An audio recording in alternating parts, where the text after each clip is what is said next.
नमस्कार दोस्तों। Law of one यानी एक का कानून, यह कह लीजिए एक के तरीके, यह कह लीजिए एक का ज्ञान। यह उसका 28वां सत्र है जो कि फरवरी 22 1981 को रिकॉर्ड किया गया था। दोहराया जाता है कि इस किताब द्वारा दी गई सभी सूचनाएं और जानकारियां आप जान भी सकते हैं, मान भी सकते हैं, नज़रअंदाज भी कर सकते हैं और सिरे से खारिज या नकार भी सकते हैं, क्योंकि यह आपकी फ्री विल है जो कि एक अनंत रचयिता द्वारा आपको दी गई है। एक और बात कही जाती है कि लॉ ऑफ वन पूरी तरह से सबके लिए फ्री है। यदि कोई इकाई या व्यक्ति इसको निजी स्वार्थ के लिए इस्तेमाल करे तो वह उसकी व्यक्तिगत जिम्मेदारी होगी। साथ ही साथ यह भी कहा जाता है, यदि इस एक के कानून की किताब को कोई अपनी भाषा में परिवर्तित करके किसी और से साझा करना चाहे तो वह भी ऐसा कर सकता है, क्योंकि यह भी उसकी फ्री विल है। और यदि वह इसे अपने चैनल पर चलाना चाहे तो भी चला सकता है, क्योंकि वह भी उसकी फ्री विल है। तो जैसा कि राह हमेशा कहते हैं, हम तुम्हारा स्वागत अनंत रचयिता के प्रेम और रोशनी में करते हैं। अब हम बात करने के लिए तैयार हैं। तो पहला सवाल डॉन करते हैं। मैं शायद अपनी योजना को बदल रहा हूँ और आज कुछ असफल शुरुआत है, क्योंकि मुझे लगता है कि हम जो कर रहे हैं उसका सबसे महत्वपूर्ण हिस्सा पूछताछ के माध्यम से यह स्पष्ट करने की कोशिश है कि कैसे सब कुछ एक है और यह कैसे एक अनंत बुद्धिमानिता से आता है। मेरे लिए करना मुश्किल है, इसलिए कृपया सवाल पूछते समय मेरी गलतियों को माफ़ कीजिएगा। मेरे पास अभी इस प्रक्रिया की अवधारणा है जिसमें उन दोनों का इस्तेमाल है, यानी कि जो आपने बताया है और जो कुछ डुई लार्सन की उस सामग्री से है जिसका लेना देना भौतिक विज्ञान यानी साइंस से है। मेरे पास एक अवधारणा है कि अनंत बुद्धिमानी का हर जगह सभी स्थानों में बाहर की ओर चलता है। यह बाहर की ओर हर दिशा में समान रूप से फैलता है, जैसे कि एक गुब्बारा या बुलबुला जो कि हर जगह हर बिंदु से बाहर की ओर फैलता है। यह बाहर की ओर फैलता है जिसे इकाई वेग या प्रकाश का वेग कहते हैं। यह लार्सन की प्रगति का विचार है जिसे वह स्थान समय कहते हैं। क्या यह अवधारणा सही है? तो दोस्तों यहाँ पे डॉन ने जो सवाल किया है ना, क्योंकि ये बड़ी मतलब हिंदी में भी बड़ा ट्रिकी सा है इसको समझना, तो उसने ये कहा है कि देखो, अगर मैं साइंस के पॉइंट ऑफ व्यू से भी देखूँ ना, तो ये है कि जैसे एक गुब्बारा होता है ना, उसके अंदर जैसे जैसे हवा भरती चली जाती है वो बड़ा होता चला जाता है, होता चला जाता है। तो ये जो अनंत रचयिता की जो रोशनी है ना, वो बेसिकली इस तरीके से है कि एक जगह से बाहर की तरफ निकलेगी, है ना, और धीरे धीरे धीरे धीरे फैलती जाएगी है, और जहाँ जहाँ फैलती जाएगी वहाँ वहाँ दिखती चली जाएगी। यानी कि यदि अगर आप इसको देखें तो यहाँ पे उसका सवाल ये था कि ये ना किसी एक पॉइंट बनता होगा इसके अंदर, इस पूरे अंधेरे के अंदर जो अनंत रचयिता की जो वो है, क्या कहते हैं, तरंगे हैं, या कह लो यही तरंगे अनंत रचयिता है, क्योंकि ये तो सोच है पूरी की पूरी तरंगे। तो वो कह रहा है कि इसके अंदर कहीं एक डॉट होता होगा, फिर वो डॉट ना फैलना शुरू करता होगा, और जब वो फैलेगा तो वो एक गुब्बारे की तरह घूम बड़ा होता जाएगा, बड़ा होता जाएगा, और उसके अंदर ये जो रोशनी है ना, ये बड़ी होती चली जाएगी और अपने आप में एक ग्रह का रूप ले लेगी, या किसी सूरज का या किसी भी चीज़ का रूप ले लेगी। तो वो यही जानना चाह रहा था क्या वो सही है। तो रा कहते हैं यह अवधारणा गलत है, जैसे कि एक अनंत बुद्धिमानिता की कोई भी अवधारणा है। यह अवधारणा एक विशेष लोगोस या प्रेम या रचयिता के फोकस के संदर्भ में सही है, जो कि अपनी प्रकृति नियम चुनता है और उसे गणितीय यानी मैथमेटिकली या किसी और तरीके से व्यक्त करता है। तो दोस्तों यहाँ पर वो ये कह रहे हैं कि जो रचयिता है ना, उसकी भी मैथमेटिक्स बहुत स्ट्रांग है, वो भी मैथमेटिकली ही करता है काम, यानी कि लॉ ऑफ स्क्वायर्स का बहुत अच्छे से इस्तेमाल करता है। तो आगे वो कहते हैं, एक अविभाजित अनंत बुद्धिमानिता अध्रुवित अनपोलराइज्ड पूर्ण तथा संपूर्ण रहस्य से भरे जीव बीइंग का मैक्रोकॉज्म है। हम एक के कानून के संदेशवाहक हैं। एकता की समझदारी का लगभग अनुमान लगाया जा सकता है। इसे किसी भौतिक विज्ञान यानी साइंस से दर्शाया नहीं जा सकता है, बल्कि स्वतंत्र इच्छा के माध्यम से अनंत बुद्धिमानिता को सक्रिय या शक्ति प्रदान किया जा सकता है। इसे स्वीकार करना कठिन हो सकता है, हालांकि जो समझदारी हमें साझा करना है वो रहस्य से शुरू होकर रहस्य में ख़त्म हो जाती है। तो दोस्तों पता है वो क्या कह रहे हैं यहाँ पे? वो कह रहे हैं यार देखो, जिस तरीके से तुम सोच रहे हो ना कि अगर तुम इसका उदाहरण लो कि भाई यहाँ पर एक डॉट होगा और फिर उसके बाद रचयिता ने यहाँ पे जो डॉट है वो यहाँ से क्या कहते हैं अपना फैलाना शुरू कर दिया, मतलब उन्होंने बस कुछ नहीं किया, एक डॉट यहाँ लगाया, डॉट को लगा के और यहाँ पे इसी के अंदर ही फैलाते चले गए, फैलाते चले गए। ऐसा नहीं हुआ है। वो कह रहे कि हम जिस तरीके से तुम लोगों को समझाने की कोशिश कर रहे हैं ना, कह रहे कि सारी चीज़ें रहस्यमयी हो जाती, क्योंकि मान लो अगर कोई मरेगा तो उसकी आत्मा जाएगी, वो भी इसी के अंदर ही जाएगी, इन्हीं तरंगों में फैल जाएगी, वो भी इन्हीं तरंगों में घुल मिल जाएगी। कोई ग्रह है, अगर वो उसको कुछ होता है तो वो भी इन्हीं तरंगों में घुल मिल जाएगा।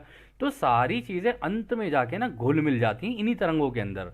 इसलिए क्योंकि ये सारी सोच है, तो एंड में जाके सब कुछ रचयिता की सोच में मिल जाता है। और इसी सोच में और यदि कोई व्यक्ति ये कहता है या कोई ग्रह ये कहता है, कोई भी कुछ कहता है कि भाई मेरे को ना रचयिता आपकी ना इस एक, मान लो ये ग्रह है, इसके अंदर मेरे को अनुभव लेना है, तो वो सोच के अंदर ही होगा। वो उस सोच के अंदर कोई जो भी मांगेगा खुद ही मांगेगा। तो इस ग्रह का अनुभव लेना है तो आजा भाई इस ग्रह के ऊपर। तो इस तरीके से सारी चीज़ें चलती हैं। तो फिर उन्होंने कहा कि जितनी भी चीज़ें ना अनपोलराइज्ड है, मतलब ये तो तरंगे हैं, इसके अंदर पॉजिटिव नेगेटिव थोड़ी ना होता है कोई। ठीक है। और आगे फिर वो ये कहते हैं कि भाई ये जो तरंगे हैं ना, ये ही जीव है अपने आप में। मतलब ये जो तरंगे हैं ये रचयिता ही, और रचयिता जो है ना वो अपने आप में एक जीव है। जैसे हम एक जीव है, एक जानवर एक जीव है, ये सारी चीज़ें जैसे जीव जंतु जो भी चीज़ें आप कह लो इन्हें, कह रहे ये तरंगे ही अपने आप में जीव हैं। और दोस्तों आपको शायद पता हो या ना पता हो, अरविंद श्रोडिंगर का आपने नाम सुना होगा, वो भी एक फिजिसिस्ट था और काफ़ी चर्चित फिजिसिस्ट था। तो उसने एक कोट दिया था, क्योंकि उसने मतलब वेदांता भी पढ़ा हुआ था, या कह लो उसने उपनिषद बहुत अच्छे पढ़े हुए थे उसने, तो उसको संख्या का ज्ञान और वो सारी चीज़ें वहीं से मिली थी। तो उसने एक चीज़ कही थी कि your mind, my mind, all minds are one mind. मतलब तुम्हारा दिमाग, मेरा दिमाग, किसी और का दिमाग या सभी का दिमाग केवल एक दिमाग है। तो वो यहाँ पर वो अपनी उसके अंदर भी यही कह रहा था, क्योंकि वो भी मेडिटेशन वगैरह सारी चीज़ें करता था। ठीक है। और उसने उपनिषद पढ़ के संख्या का ज्ञान भी लिया हुआ था। और संख्या का ज्ञान कुछ नहीं है, लॉ ऑफ स्क्वायर्स ही, अगर कोई ढंग से समझे तो उसके अंदर क्या था कि क्या कहते हैं, जब उसने बोला ना कि तुम्हारा दिमाग, हमारा दिमाग, दूसरे का दिमाग, किसी का भी दिमाग एक दिमाग है, तो ये जो तरंगे हैं ना वही बस यही है वो दिमाग। अंत में जाके सारी चीज़ें रहस्य में इसलिए तब्दील हो जाती हैं क्योंकि तुम किसी के दिमाग में चले गए हो। अब इस दिमाग के अंदर तुम्हारा जो अस्तित्व है ना बस वो सोच ही है, तो तुम भी जाके एक सोच ही बन जाते हो। और जब तुम एक सोच बन जाओगे तो सारी चीज़ें रहस्य हो जाएंगी तुम्हारे लिए, क्योंकि इतनी सारी चीज़ें खुली पड़ी हैं, सारा कुछ खुला पड़ा है, आप तो कुछ भी कर सकते हो इसके अंदर, है ना। तो इसी चीज़ को वो कह रहा है कि भाई ऐसे ही होता है ये, इसलिए सारी चीज़ें रहस्य में हो जाती हैं। हम तो केवल रचयिता की एकता के बारे में बता सकते हैं, क्योंकि जो तरंगे हैं पूरी फैली हुई चारों तरफ इंटरनेट की तरह, कह रहे लेकिन एक तरीके से इंटरनेट की तरह है तो ये एक ही ना, चाहे चार तरंगे हों लेकिन सारी घुली मिली हैं आपस में। और ये रोशनी की तरह है अंदर से। दोस्तों अगर आपको कभी देखना हो ना, इसको वैसे समझना हो, तो आप ना स्ट्रिंग थ्योरी के जरा कुछ इमेजेस वगैरह देखना, तो आपको पता चलेगा ना। एक फोटोन के अंदर अगर आप चले जाओगे, आप अंदर घुसते जाओगे ना, क्वार्क्स होंगे उसके अंदर बहुत से, हम ज़्यादा साइंस के अंदर नहीं घुसने की कोशिश कर रहे हैं, लेकिन उसके अंदर क्वार्क्स जाओगे, फिर मीजो क्वार्क्स होंगे, फिर और भी बहुत सारी अंदर चीज़ें होंगी। अंदर आप जाओगे ना तो आपको एनर्जी के, मतलब ऊर्जा के, रोशनी के रबड़ बैंड, पतले पतले रबड़ बैंड, इतने महीन कि आप अंदाजा भी नहीं लगा सकते। वो पतले पतले रबड़ बैंड्स होते हैं, अलग अलग कंपनताओं पे कांप रहे होते हैं सारे के सारे। जैसे रबड़ बैंड होते हैं ना, अगर आप तेज करोगे तो वो बॉइंग करके तेज करेगी, अगर धीरे से करोगे ना डिंग करके करेगी। तो इसी तरीके से अंदर तेजी से कांप रही होती हैं। तो रचयिता ने क्या किया, अपने आप को ही तरंगों में बदल दिया। अब जितनी भी चीज़ें रचयिता बनाएंगे ना, अपने अंदर ही बनाते चले जाएंगे जो भी चीज़ होगी। ठीक है। और वो अलग अलग लेवल पे वाइब्रेट कर रही होगी, फ्रीक्वेंसी बोलते हैं उसको, कि अलग अलग फ्रीक्वेंसी पे कांपना। तो खैर आगे चलते हैं, अगला सवाल डाउन करते हैं। कल हमने प्रकाश के रंगों पर विचार किया था। आपने कहा था कि आपके ब्रह्मांड की कंपनता के पैटर्न की प्रकृति मूल सामग्री या प्रकाश पर रखी गई विन्यास कॉन्फ़िगरेशन पर निर्भर करता है। प्रेम के फोकस से अपने बुद्धिमान ऊर्जा का उपयोग करके माया या घनत्वताओं के पैटर्न्स बनते हैं। इसके बाद की जानकारी के बारे में आपने कहा था कि आपको यह बताकर खुशी होगी, परंतु समय की कमी थी। क्या आप इसके बारे में पूरी जानकारी दे सकते हैं? तो वो ये उसको समझ नहीं आया डॉन को कि भाई ये हुआ तो हुआ कैसे। तो वो कह रहा है कि भाई आपने कहा कि अलग अलग रंग हैं, ठीक है, जैसे कि अगर उसमें से निकाल दें प्रिज्म के अंदर से तो अलग अलग रंग निकलते हैं, ठीक है, और आप कह रहे हो अलग अलग माया जाल है। तो दोस्तों अगर कोई आपसे ये कहे ना कि भाई चौथी घनत्वता में जा रहे हैं, मतलब फोर्थ डेंसिटी, आजकल बहुत बातें चल रही है, 4D 5D 6D 10D, कई लोग तो इतने हैं कि 1000D भी अगर कम पड़ जाए तो उस पर भी पहुँचा दें, ठीक है ना। लेकिन ये डेंसिटी का गेम है पूरा का पूरा। डेंसिटी क्या होती है, जितनी जितनी पतली होती जाएगी ना, वो पतली होने की भी उसकी एक लिमिट होती है कि मतलब हाँ पतली हो जाएगी। तो फोर्थ डेंसिटी पे अगर कोई जा रहा है ना, तो वो भी अपने आप में एक माया जाल ही है। जितनी चीज़ें हैं ना सब माया जाल हैं, मतलब 1D 2D 3D 4D 5D 6D, आप जिसका नाम ले लो, सारी की सारी वो है, माया जाल है सारा का सारा। आपको याद होगा, आपने अगर वो मूवी देखी हो इंटरस्टेलर, तो इंटरस्टेलर में जब वो जो हीरो होता है, ठीक है ना, वो चला जाता है और जाके फंस जाता है हायर डेंसिटी के अंदर, और वहां पे कुछ नहीं होता उन डेंसिटीज के अंदर। अगर आप नोटिस करोगे ना, बस रोशनी की लाइनें ही लाइनें होती हैं, लाइनें ही लाइनें होती हैं। अगर आपको देखनी हो मूवी देखना, आपको समझ में आ जाएगा। तो इसका मतलब जितने जितने हायर डेंसिटीज में आप जाते जाओगे ना, आप दिखने उतने उतने हल्के होते चले जाओगे, आपके पतले होते चले जाएंगे शरीर, आप ऐसे शरीर में नहीं रहोगे। तो वहां पे पूरी रोशनी रोशनी दिखा रखी थी, वही रोशनी की लाइंस हैं वो। तो जो रचयिता भी है ना, उसने सारी चीज़ें मैथमेटिक्स के थ्रू ही बनाई हुई हैं, ऐसी बात नहीं है। इसलिए पूरे ब्रह्मांड में बोला जाता है कि रचयिता से बढ़िया मैथमेटिशियन, रचयिता से इंटेलिजेंट, रचयिता से ज़्यादा बेटर अंडरस्टैंडिंग ऑफ म्यूज़िक किसी की नहीं है, किसी की भी नहीं है। और वो ये सारी चीज़ें म्यूज़िक से क्रिएट करते हैं। खैर, राय इसका जवाब देते हैं। इस जानकारी पर चर्चा करने से पहले हम उस विशेष तरीकों के बारे में समझेंगे जो एक ध्वनि कंपनता परिसर डुई ने दी थी। यह अनंत बुद्धिमानिता के दूसरे अर्थ में सही है। ठहराव तब तक उत्प्रेरक के माध्यम से गति बनाती है। यह जानकारी आपके पर्यावरण के गतिशील आकार के निरीक्षण की स्वाभाविक प्रगति है। आप प्रत्येक रंग या किरण को जीवित प्राणी समझ सकते हैं। जैसा कि हमने कहा था कि बुद्धिमान ऊर्जा का एक बहुत ही विशिष्ट और सटीक विभाजन होता है और अनंत बुद्धिमानी का प्रतिनिधित्व करता है। प्रत्येक किरण का पहले अन्य संबंध में निरीक्षण किया जाता है। तो दोस्तों यहाँ पर वो ये एक ही चीज़, वही चीज़ देखो बार बार वो कह रहे हैं कि ठहराव तो है ही इसके अंदर, इन तरंगों के अंदर सारी चीज़ें हैं। वेव भी है, ठीक है, ठहरी हुई स्टैटिक ऊर्जा भी है, ठीक है, अब रेजोनेटिंग कांपती हुई ऊर्जा भी है, ठीक है, इलेक्ट्रिसिटी भी है इसके अंदर। और इलेक्ट्रिसिटी भी ऐसी है कि मतलब बिल्कुल ही अलग तरीके की है। आपने बचपन में किया हो, वो गुब्बारा लेके सर के ऊपर घिसा और दीवार के ऊपर चिपका दिया, बड़ा मज़ा आता था ना, ओ गुब्बारा चिपका दिया, गुब्बारा चिपका दिया। लेकिन ये नहीं पता कि वो इलेक्ट्रोस्टैटिक फील्ड है, उसकी वजह से हो रहा है सारा का सारा। तो खैर, इस जवाब में भी उन्होंने यही कहा है। उन्होंने कहा है कि भैया देखो, तुम अगर अनंत बुद्धिमानिता को समझने की कोशिश करोगे ना, कह रहे ये जो रंगों की तुम बात कर रहे हो जो निकल के आते हैं, एक प्रिज्म से निकल के आते हैं, कह रहे अगर वो रंग बिखर के भी आ रहा है ना, तब भी उसमें रचयिता की बुद्धिमानी ही है। क्योंकि उसके अंदर भी, चाहे वो रंग कोई भी हो जाए, उसके अंदर के जो पार्टिकल होंगे ना, वो उनके अंदर भी रोशनी के रबड़ बैंड्स होंगे, ठीक है। इस वजह से वो ठहरी हुई ऊर्जा भी है और कांपती हुई ऊर्जा भी है, दोनों ही चीज़ें। तो खैर, आगे रहा और कहते हैं, यह जानकारी यहाँ सहायता की हो सकती है। हम गैर विशेष रूप से नॉन स्पेसिफिकली बोलते हैं ताकि उसकी प्रकृति के बारे में आपकी अवधारणा की गहराइयों को बढ़ाया जा सके। जिस ब्रह्मांड में आप रहते हैं वह अनंत बुद्धिमानिता के प्रत्येक भाग का सार यानी रिकैपिटुलेशन है।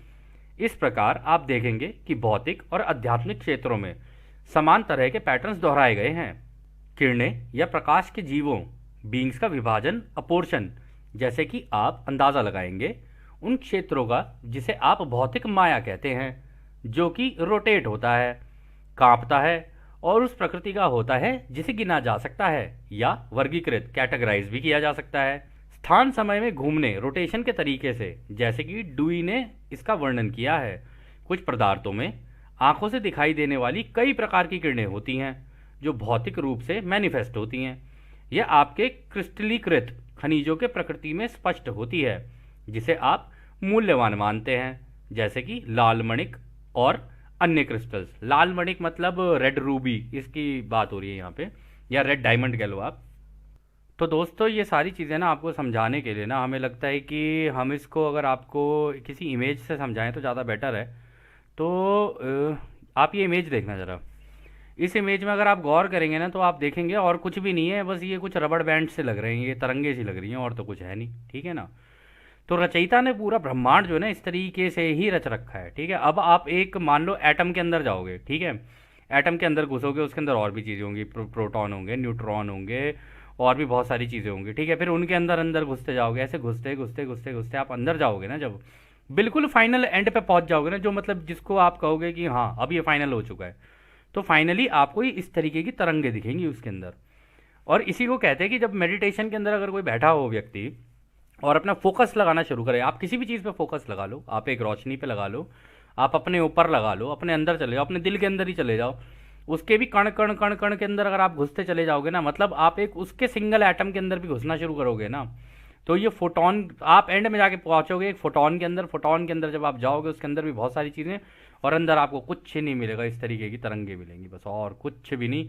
और ये सारी तरंगे कांप रही होती हैं, जितनी भी हैं सारी की सारी। और ये धीरे धीरे धीरे धीरे, कहीं पे धीरे धीरे काँप रही होंगी, कहीं पे तेजी से काँप रही होंगी। और आप यहाँ पे इस पिक्चर में देखो, हालांकि इसमें तो बहुत सारे रंग हैं, लेकिन ये सारी की सारी रोशनियाँ हैं, अलग अलग तरीके की रोशनियाँ हैं। तो यहाँ पर इस जवाब में जो रा ने कहा ना, रा ने कहा कि देखो ये सारी की सारी ना एंगुलर, मतलब रोटेशन करती रहती हैं। मतलब ये ऐसा नहीं है कि एक जगह पे टिकेंगी, ये घूमती भी रहती हैं इधर उधर, इसके अंदर ही चलती रहेगी जो भी कहानी चलेगी। इनके घूमने की वजह से, इनकी कंपनता की वजह से चीज़ों में बदलाव आता है, ठीक है। और जो चीज़ ठहरी होगी ना, उसके अंदर भी होगी, कहीं पर ठहर जाएगी, कहीं पर बदलाव हो जाएगी। दोनों ही चीज़ों के बारे में रा ने बात की है। तो उन्होंने कहा रा ने यहाँ पे कि देखो, अगर तुम कुछ पदार्थों में देखोगे तो आंखों से दिखाई देने वाली कई प्रकार की किरणें होती हैं, जो भौतिक रूप से मैनिफेस्ट होती हैं। मतलब आपको जो भी चीज़ दिख रही है ना, वो बेसिकली ये तरंगे ही हैं। कुछ एक जगह इकट्ठी हो जाएंगी, कुछ फैल जाएंगी, कुछ ये हो जाएगा, कुछ वो हो जाएगा, बस ऐसे ही। आपको इसको अगर सच में समझना है तो केवल मेडिटेशन में ही इसका रियलाइजेशन हो सकता है। अदरवाइज आप मतलब साइंस से भी कर सकते हो, बट आपको अंदर जाके तरंगे ही दिखेंगी, फिर आप ये घूम ढूंढने लग जाओगे रचयिता कौन है, रचयिता कौन है, ठीक है ना। और रचयिता और कुछ नहीं है, रचयिता ये तरंगे ही हैं सारी की सारी, ठीक है।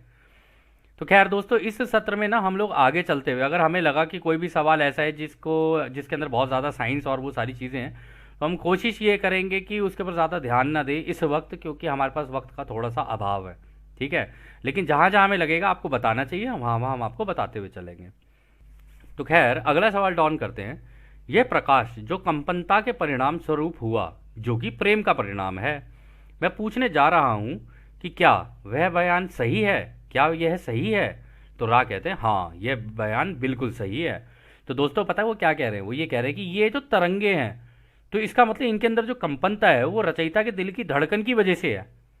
तो उन्होंने कहा हाँ बिल्कुल सही है, ये ही रचयिता का प्रेम है, अलग अलग रंग का, अलग अलग रूप का, यही है सारा कुछ। और दोस्तों वास्तविकता में अगर हम आप लोगों को बताएं ना, इस ग्रह पे तो चलो ठीक है, हम आप लोग जितने भी रंग देखते हो ये वो सारे रंग एक 7 रंग के उसमें से विबग्योर के अंदर से हम लोग देख रहे होते हैं। कुछ मिल रहे होते हैं, कुछ घुल रहे होते हैं, इस तरीके से उन्हीं से बन रही होती हैं सारी चीज़ें। लेकिन जैसे ही डेंसिटी क्रॉस होती है ना, आगे जाओगे ना, तो आपको इससे भी बहुत ज़्यादा रंग दिखेंगे, 7 नहीं बहुत ज़्यादा रंग दिखेंगे आप लोगों को। रचयिता ने बनाया ही कुछ इस तरीके से है ये। और एक सबसे इंपॉर्टेंट चीज़ जो उन्होंने अभी बोली थी यहाँ पे, कि ये तो सारा माया जाल है। ये जो माया जाल बुना है ना रचयिता ने, इसी से बुना है सारा का सारा, ठीक है। ये समझ लो कि रचयिता हमारी कोई बूढ़ी दादी है जो स्वेटर बुनने बैठी है, और बस कहीं इधर से डाल, कहीं उधर से डाल, कहीं इधर से डाल, ये बना दे वो बना दे, जैसा उसको रूप देना चाहे वैसा बना दे, ऐसा ही है कुछ। तो खैर डॉन आगे कहते हैं, अच्छा ठीक है, यह प्रकाश तब सघन होकर पदार्थ में बदल जाता है, जैसा कि हम इसे अपने घनत्वता में जानते हैं, जो कि हमारे सभी रासायनिक तत्वों में निश्चित अंतराल या कोणीय वेग एंगुलर वेलोसिटी की इकाइयों में कंपनता के घुमाव के कारण होता है। क्या यह सही है। तो रा कहते हैं हाँ यह बिल्कुल सही है। मतलब रा को भी यहाँ समझ में आ गया, जब रा बोल रहे हैं ना यह बिल्कुल सही है, तो इसका मतलब अब तुम्हें समझ में आ गया है कि हम क्या कहना चाह रहे हैं। तो यहाँ पर वो ये कहना चाह रहे हैं कि इनकी ये ना अलग अलग एंगल पे भी कर रही होती है, इनके अंदर भी एंगुलर वेलोसिटी होती है। एंगुलर वेलोसिटी मतलब होती है कांपने की स्पीड। तो कहता है अलग अलग एंगल पे कांप रही होंगी, कहीं पे कुछ चल रहा होगा, कहीं पे कुछ चल रहा होगा।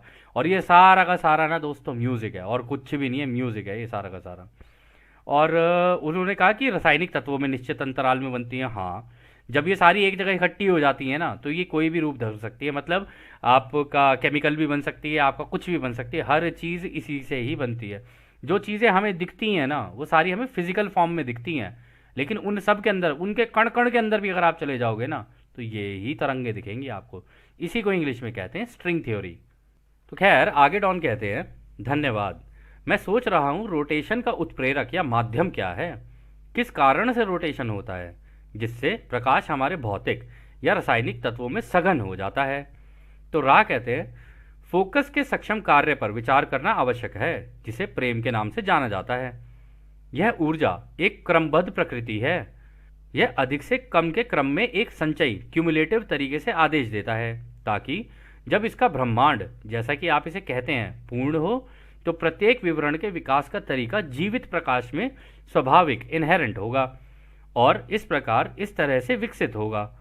आपके स्वयं के ब्रह्मांड के प्रयोग के द्वारा से अच्छी तरह से अध्ययन किया गया है, जिसे आप अपने वैज्ञानिक कहते हैं, और इसे समझा या विजुअलाइज किया गया है तथा इसे ड्यूई के द्वारा काफ़ी सटीकता से समझा या विजुअलाइजेशन किया गया है। तो देखो दोस्तों, उन्होंने वही बोला। उन्होंने कहा कि देखो, तुम कोई भी ब्रह्मांड उठा लो, तुम्हारा उठा लो, हमारा उठा लो, जितनी भी गैलेक्सीज हैं कुछ भी उठा लो। खैर, तुम्हारे जो ये साइंटिस्ट हैं, ये 1981 की बात है, लेकिन अब तो स्ट्रिंग थ्योरी मास्टर हो चुकी है। आपको पता है ना, रा ने बोला था कि भाई तुम्हारे धरती के जो कलाकार हैं इनके पास तो अनंत बुद्धिमानिता भी है और अनंत वो भी आ गई है, अनंत ऊर्जा भी है। इन्हीं के अंदर ऊर्जा होती है और चारों प्राइमल फोर्सेज इसी के अंदर ही होती हैं। और लेकिन उन्होंने कहा था ये जो फोर्सेज के अंदर ये जो ऊर्जा होती है सीमित होती है। रचयिता ने बनाया इस तरीके से कि तीसरी घनत्वता के प्लैनेट के ऊपर उतनी ही दी जाएगी जितनी की ज़रूरत है। इससे 4 डेंसिटी में जाएगा तो ऊर्जा और बढ़ जाएगी। तो इस तरीके से वो रचयिता ने पूरा कंट्रोल्ड सिस्टम तरीके से बना रखा है। लेकिन इस कंट्रोल के हिसाब से एक रचना की, मतलब एक किसी चीज़ की रचना होती है, ठीक है ना। आप ये नहीं कह सकते कि रचयिता ने अपना कोई कंट्रोल जमा रखा हो, नहीं। ये जहाँ जितने की ज़रूरत होती है ना उतना ही रखा है। इसलिए पूरे ब्रह्मांड में बोला जाता है कि सारी चीज़ें होल हैं और परफेक्ट हैं, यानी सारी चीज़ें ये तरंगे हैं और बिल्कुल परफेक्ट हैं। रचयिता ने जिस तरीके से बनाया है सब कुछ एकदम परफेक्ट बनाया है। तो खैर, आगे डॉन कहते हैं, यह वैयक्तिकरण कैसे होता है और व्यक्तिक चेतना किस बिंदु पर मूल बेसिक प्रकाश पर काम करती है। तो वो वही कह रहा है कि ये ऐसे कैसे होता है कि कहीं कहीं पे, जैसे ये जो तरंगे हैं, इन तरंगों की बात करें, कहीं कहीं पे तो एक जगह इकट्ठी हो जाएंगी, ठीक है, कहीं कहीं पे फैल जाएंगी। ये सारी चीज़ें कैसे होती हैं। तो रा कहते हैं, आप अभी रचना के क्षेत्र में ही सावधानी पूर्वक रहिए। इस प्रक्रिया में हम आपको यह बताते हुए और भ्रमित कर सकते हैं कि जिस प्रक्रिया के द्वारा फ्री विल अनंत बुद्धिमानिता की ठहरी हुई ऊर्जा पर फोकस होकर बुद्धिमान ऊर्जा बनाने के लिए कार्य करता है, वह उस स्थान समय के बिना होता है जिसके बारे में आप इतने जागरूक हैं, क्योंकि यह आपके निरंतरता का अनुभव है। तो यहाँ पे राय ये कह रहे हैं कि भाई देखो, तुम थोड़ा ध्यान रखो, तुम तो एक ही बार में ऐसी जंप मार रहे हो कि मतलब आज ही सारे पहाड़ लांग दोगे, ठीक है ना। तो थोड़ा ध्यान से गदाधारी भीम। तो उन्होंने यही कहा, कह रहे कि अगर हमने अपनी पूरा ज्ञान डाल दिया ना तुम्हारे ऊपर, अभी तुम भ्रमित हो जाओगे, सारे घर में जाके कहोगे मम्मी साइंस, तो तुम्हारी ऐसी आवाज़ें निकलेंगी, तो कोई फ़ायदा नहीं है। कह रहे तुम्हें ये समझना ज़रूरी है कि जितनी चीज़ें हो रही है ना, फ्री विल की वजह से हो रही हैं, क्योंकि रचयिता की फ्री विल है, उनकी भी फ्री विल है, उन्होंने सबको भी दे रखी है। तो वो जितनी भी चीज़ें हैं ना, वो जो ठहरी हुई ऊर्जा है, यानी स्टैटिक फील्ड जो बोली थी ना उन्होंने, इलेक्ट्रोस्टैटिक फील्ड, कह रहे कि उसकी वजह से होता है, उसका फोकस रचयिता बनाना शुरू करते एक जगह पे। अब होता क्या है कि जैसे मान लो ये तरंगे हैं, अब इन तरंगे में कहीं ना कहीं ठहराव भी होगा, ठीक है। उस ठहराव की जगह पर रचयिता बाहर से सारा खींचते खींचते खींचते खींचते खींचते खींचते अंदर लाएंगे, और जैसा कि आपने इस उसमें देखा है, यहाँ से बाहर से खींचना शुरू करेंगे इन तरंगों को, एक जगह सीमित करके एक चीज़ बना देंगे। फिर ये जो प्रेम और रोशनी जिसे आप कहते हो ना, ये फोटॉन्स वगैरह, ये सारे जितनी भी उनके पार्टिकल्स हैं वो सारे इसके ऊपर फेंकते हैं। जैसे ही इसके ऊपर फेंका, वो सारा का सारा इतने एरिया में अंधेरा रहेगा, इतने एरिया में पूरा का पूरा रोशनी की वजह से सारा का सारा दिखने लग जाएगा। लेकिन एक एक पार्टिकल में होगा, इसमें भी अंधेरे के पार्टिकल में भी होगा, लेकिन वहाँ धीरे काँप रहा होगा, यहाँ पर तेजी से काँप रहा होगा। तो फिर आगे रहा कहते हैं, स्थान समय का अनुभव या अस्तित्व लोगोस या प्रेम की व्यक्तिगत प्रक्रिया के पूरा होने के बाद अस्तित्व में आता है, और भौतिक ब्रह्मांड, जैसा कि आप इसे कहते हैं, एक सीमा तक बाहर की ओर बढ़ने के दौरान एकत्रित या अंदर की ओर आकर्षित होना शुरू होता है, जिसे आप अपना सूरज कहते हैं। उसने अपनी बारी में कालातीत अराजकता यानी टाइमलेस केओस पैदा की है, जिसे आप ग्रह कहते हैं। बुद्धिमान ऊर्जा के भंवर एक बड़ी मात्रा में खर्च होती है, जिसे आप कालातीत टाइमलेस अवस्था में पहली घनत्वता कहते हैं। स्थान समय की एहसास इस अस्तित्व की घनत्वता के सीखने सिखाने में एक होने के नाते से है। तो दोस्तों पता है वो यहाँ पर क्या कह रहे हैं, वो यहाँ पर ये कह रहे हैं कि अगर तुम इस गैलेक्सी को देखो, पहले तो रचयिता ने एक जगह पे अपना ध्यान केंद्रित किया, पूरी रोशनी एक जगह पे इकट्ठी की यहाँ पे, ठीक है। अब यहाँ से जब उन्होंने रोशनी इकट्ठी की तो ये उनका एक सह रचयिता बन गया, मतलब रचयिता का कोई बच्चा, ठीक है, ये बना। अब जब इसने अपनी बनानी शुरू की तो उन्होंने अपने सूरज लगाने शुरू किए, और अट्रैक्शन इस तरीके से काम करता है कि यहाँ से यहाँ भी चलेगा और यहाँ से यहाँ भी चलेगा, दोनों तरफ चलेगा ये, ठीक है। सेम तरीके से अगर कोई सूरज है, उसके आसपास के जितने भी ग्रह होंगे वहाँ से वहाँ मान लो, अगर ये ग्रह है, ऐसे मान लेते हैं ये ग्रह है, तो जो अट्रैक्शन होगा इन दोनों के बीच में, यहाँ से यहाँ भी होगा और यहाँ से यहाँ भी होगा, दोनों के बीच में। और होता क्या है कि जब भी चाहे सूरज लगे, या यहाँ से मान लो इन्होंने ग्रह फेंका यहाँ पे, तो पहले वो यहाँ जाके ऑर्बिट में लगेगा, पहले फट जाएगा बिल्कुल, ठीक है। सबसे पहले उसके अंदर एक एक रोशनी होगी, बस एक रोशनी, वो भी यहाँ पे आके लगेगी। फटने के बाद जितने भी कण कण जो बाहर फैल गए हैं, फिर वो बाहर से अंदर खिंचने शुरू होंगे। और वो खिंचने इसलिए शुरू होते हैं क्योंकि जो सूरज है ना, अपने प्रेम से उसे खींचता ही रहता है, खींचता ही रहता है, खींचता ही रहता है। इसी पार्टिकल, इन्हीं सारे पार्टिकल्स को खींच के एक जगह इकट्ठा करता रहेगा और धीरे धीरे धीरे धीरे अपना एक ग्रह बना देगा। और सेम तरीके से इस सूरज जो बना है, वो इधर सह रचयिता ने उसको ऐसे बनाया है, और सह रचयिता ही नहीं, उसे ग्रह बना के दे दिया कि ले भाई तेरे लिए मैंने ग्रह बना के दे दिया है, बेटा अब तू भी खेलता रहे इधर। तो सूरज भी अब यहाँ पर खेलता रहता है। तो रा इनके बच्चे हैं और हम रा के बच्चे हैं, तो सारे लेकिन इनके बच्चे हैं। तो कौन किसका बच्चा है दोस्तों, आप लोग आपस में देख लेना, क्योंकि जो चाचा है वही भतीजा है, जो भतीजा है वही चाचा है, चाचा भतीजा, भतीजा चाचा, और चाचा कोई है ही नहीं, ठीक है। वो इसलिए क्योंकि वो तो सारा तरंगे हैं, तो इसलिए उसको ढूंढना बड़ा मुश्किल है। खैर, अगला सवाल डॉन करते हैं। धन्यवाद। क्या चेतना की एक इकाई, चेतना की एक व्यक्तिगत इकाई रचना की एक इकाई बनती है? मैं एक उदाहरण दूंगा। क्या एक व्यक्तिगत चेतना तारों की एक आकाशगंगा का निर्माण कर सकती है? उस तरह की आकाशगंगा जिसमें कई लाखों तारे होते हैं, क्या ऐसा होता है? तो राह कहते हैं ऐसा हो सकता है, संभावनाएं अनंत हैं। इस प्रकार एक लोगोस वह बन सकता है जिसे आप स्टार सिस्टम कहते हैं, या यह ऐसे लोगोस भी हो सकते हैं जिनमें अरबों स्टार सिस्टम हो सकते हैं। यह आकाशगंगा शब्द में कंफ्यूजन के कारण है, क्योंकि कई अलग अलग लोगोस की इकाइयां या रचनाएं हैं, और हम सभी के लिए आकाशगंगा शब्द का उपयोग करते हैं। तो दोस्तों वो ये कह रहे हैं कि चाहे तुम्हारा सूरज ही क्यों ना हो, अगर हम इससे अंदाज़ा लगाएं ना, कह रहे कि भाई देखो, अगर ये तुम्हारा सूरज ही क्यों ना हो, इसके आसपास जितने भी वो लगे हुए हैं ना, ग्रह लगे हुए होंगे, वो इसकी अपनी बनाई हुई आकाशगंगा है। कह रहे कि एक छोटा जो एक सूरज जो होगा ना, वो अपनी आकाशगंगा की रचना करता है, ठीक है। और ये जो मेन सूरज है, जो सेंटर में है, जो रचयिता ने सह रचयिता बनाया होता है, ये अपनी आकाशगंगा की रचना करते हैं। कह रहे लेकिन आकाशगंगा हम इसको भी कहेंगे, आकाशगंगा हम इसको भी कहेंगे। तो खैर दोस्तों, इस सत्र को अब हम लोग यहीं समाप्त करते हैं, क्योंकि यह सत्र भी काफ़ी लंबा हो सकता है। तो जैसा कि राह हमेशा कहते हैं, अब हम आपको उस एक अनंत रचयिता के प्रेम, उसकी रोशनी, उसकी शक्ति और उसकी शांति में छोड़कर चलते हैं। आदने हमारे दोस्तों, आदने वासु। धन्यवाद।